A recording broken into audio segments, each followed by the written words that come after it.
1 Samuel 2. And Hannah prayed and said, My heart exults in the Lord. My strength is exalted in the Lord. My mouth derides my enemies because I rejoice in your salvation. There is none holy like the Lord. There is none besides you. There is no rock like our God. Talk no more so very proudly. Let not arrogance come from your mouth. For the Lord is a God of knowledge, and by him actions are weighed. The bows of the mighty are broken, but the feeble bind on strength. Those who were full have hired themselves out for bread, but those who were hungry have ceased to hunger. The barren has borne 7, but she who has many children is forlorn. The Lord kills and brings to life. He brings down to Sheol and raises up. The Lord makes poor and makes rich. He brings low and he exalts. He raises up the poor from the dust. He lifts the needy from the ash heap to make them sit with princes and inherit a seat of honor. For the pillars of the earth are the Lord's, and on them he has set the world. He will guard the feet of his faithful ones, but the wicked shall be cut off in darkness, for not by might shall a man prevail. The adversaries of the Lord shall be broken to pieces. Against them he will thunder in heaven. The Lord will judge the ends of the earth. He will give strength to his king and exalt the power of his anointed. Then Elkanah went home to Ramah, and the boy ministered to the Lord in the presence of Eli the priest. Now the sons of Eli were worthless men. They did not know the Lord.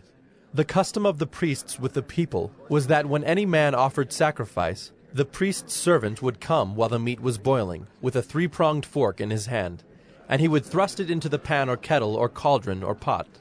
All that the fork brought up, the priest would take for himself. This is what they did at Shiloh to all the Israelites who came there. Moreover, before the fat was burned, the priest's servant would come and say to the man who was sacrificing, Give meat for the priest to roast, for he will not accept boiled meat from you, but only raw. And if the man said to him, Let them burn the fat first, and then take as much as you wish, he would say, No, you must give it now, and if not, I will take it by force. Thus the sin of the young men was very great in the sight of the Lord, for the men treated the offering of the Lord with contempt. Samuel was ministering before the Lord, a boy clothed with a linen ephod. And his mother used to make for him a little robe and take it to him each year when she went up with her husband to offer the yearly sacrifice.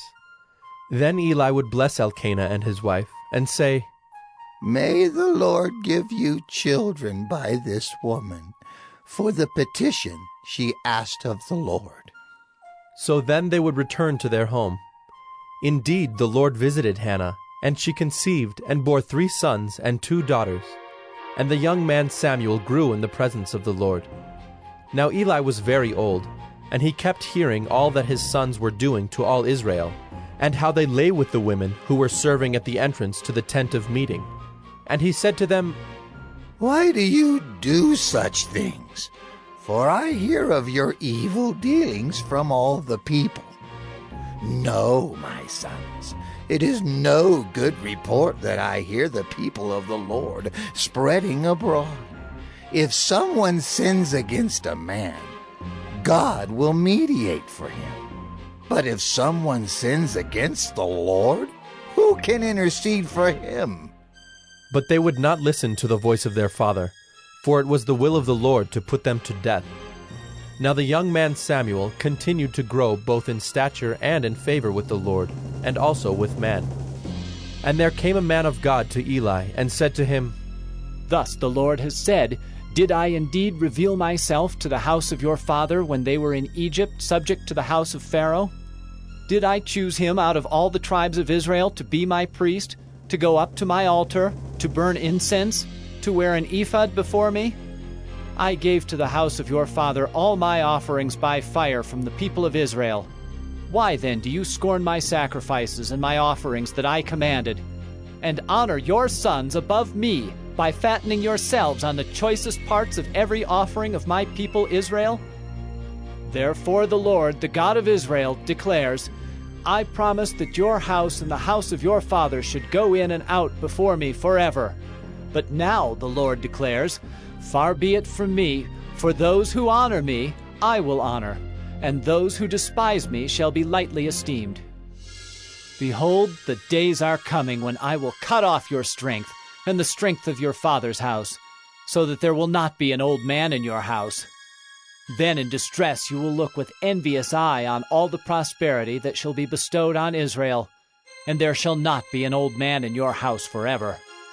The only one of you whom I shall not cut off from my altar shall be spared to weep his eyes out, to grieve his heart, and all the descendants of your house shall die by the sword of men. And this that shall come upon your 2 sons, Hophni and Phinehas, shall be the sign to you. Both of them shall die on the same day. And I will raise up for myself a faithful priest, who shall do according to what is in my heart and in my mind. And I will build him a sure house, and he shall go in and out before my anointed forever. And everyone who is left in your house shall come to implore him for a piece of silver or a loaf of bread, and shall say, Please, put me in one of the priest's places, that I may eat a morsel of bread.